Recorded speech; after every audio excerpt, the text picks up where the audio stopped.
Oke, jadi dalam mata kuliah komunikasi antar pribadi, kami menyadari bahwasanya lampu lalu lintas itu ada 3 warna. Dan ini bukan masalah lampu lalu lintas 3 warna, tapi tentang makna perbedaan warna-warna di lampu lalu lintas. Kenapa dia warna merah, kenapa warna kuning, dan kenapa warna hijau, dan makna-makna di dalam warna merah, kuning, dan hijau. Dan itu memiliki simbol dan makna yang berbeda. Dan di pertemuan terakhir kami diminta untuk membuat tugas video, so kami membuat video tentang teori komunikasi interaksi simbolik.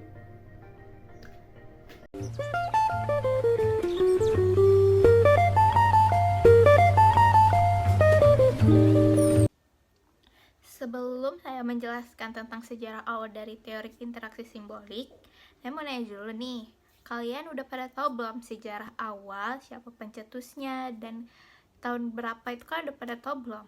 Teori ini kapan? Belum? Ya udah, biar aku kasih tahu ya.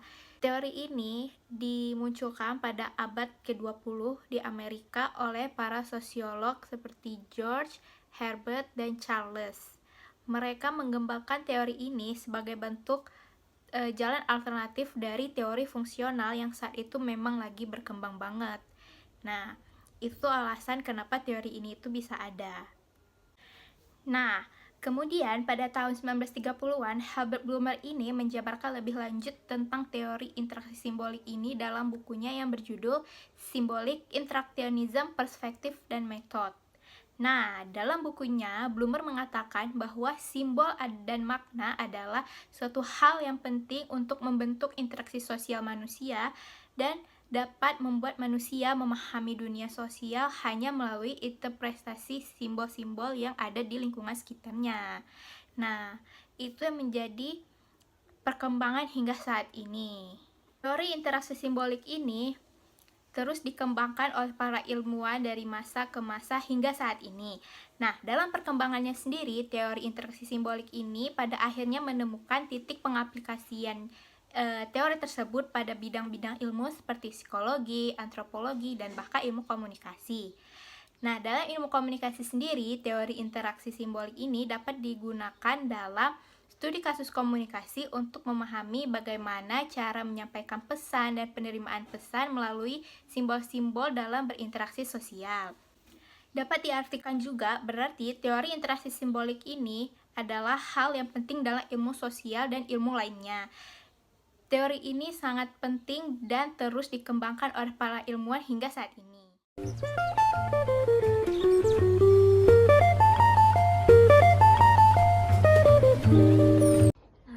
Di sini saya akan menjelaskan tentang teori interaksi simbolik.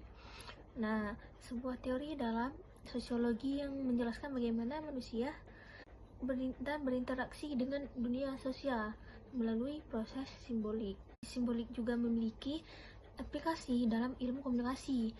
Dan dalam konteks ilmu komunikasi, teori ini menekankan pentingnya proses simbolik dalam komunikasi manusia.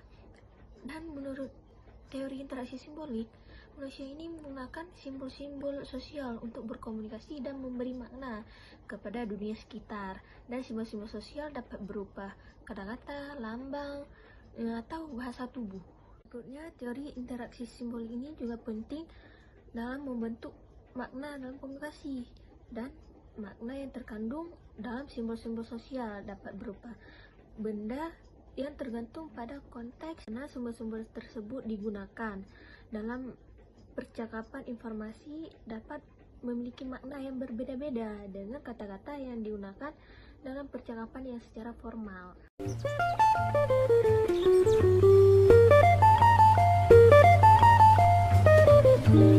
Saya akan menjelaskan konsep utama teori interaksi simbolik. Konsep interaksi simbolik ini dikemukakan oleh sejumlah teori ahli, termasuk George Herbert Mead, Herbert Blumer, dan Charles Harton Cooley, yang mengatakan bahwa ada 3 konsep utama dalam teori interaksi simbolik ini, yaitu simbol, makna, dan interaksi sosial. simbol. Simbol itu merupakan suatu tanda representasi yang diberikan oleh manusia untuk sesuatu yang terdapat di dalam dunia. Contohnya seperti kata pohon, merupakan simbol untuk objek dalam dunia fisik yang disebut dengan pohon. Simbol dapat diberikan melalui bahasa, gerakan tubuh, atau benda-benda lainnya. Selanjutnya, makna. Makna adalah interpretasi yang diberikan pada simbol. Makna diberikan oleh individu dan dapat berbeda antara individu yang satu dengan yang lainnya. Misalnya seperti pohon, dan dapat memiliki makna yang berbeda bagi individu yang tinggal di kota dan individu yang tinggal di pedesaan. Makna simbol juga dapat berubah seiring waktu dan melalui interaksi sosial. Dan yang terakhir, interaksi sosial.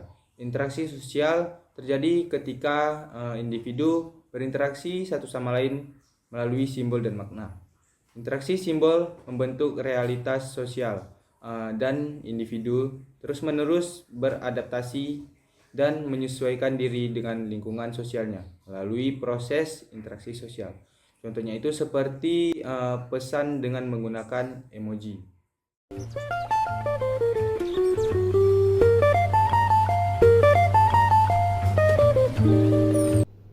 Baik, saya akan menjelaskan tentang 4 tahapan dalam interaksi simbolik. Yang pertama ada tahapan pemahaman simbolik, di mana tahapan pertama proses pemahaman simbolik ini di mana individu memperoleh tahapan tentang dunia melalui interaksi simbol-simbol yang digunakan dalam interaksi sosial. Simbol-simbol ini bisa berupa gerakan, bahasa, dan tingkah laku yang dibangun dengan suatu makna.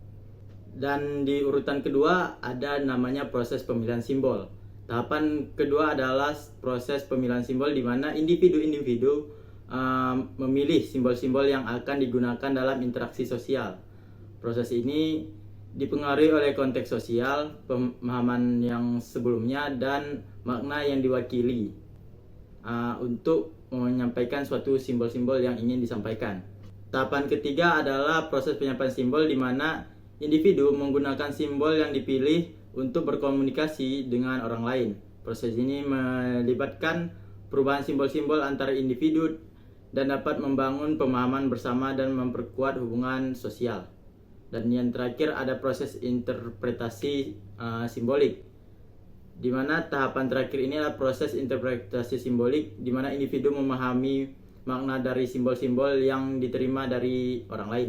Dan proses ini juga dipengaruhi oleh pemahaman sebelumnya, konteks-konteks sosial, dan pemahaman individu terhadap simbol-simbol yang telah ditetapkan gitu, diberikan.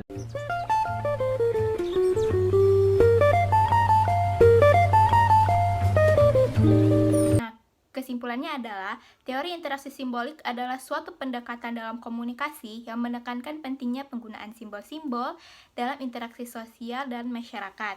Teori ini berpendapat bahwa makna bukanlah sesuatu yang bawaan, tapi dihasilkan dari interaksi sosial melalui penggunaan simbol-simbol yang disepakati bersama.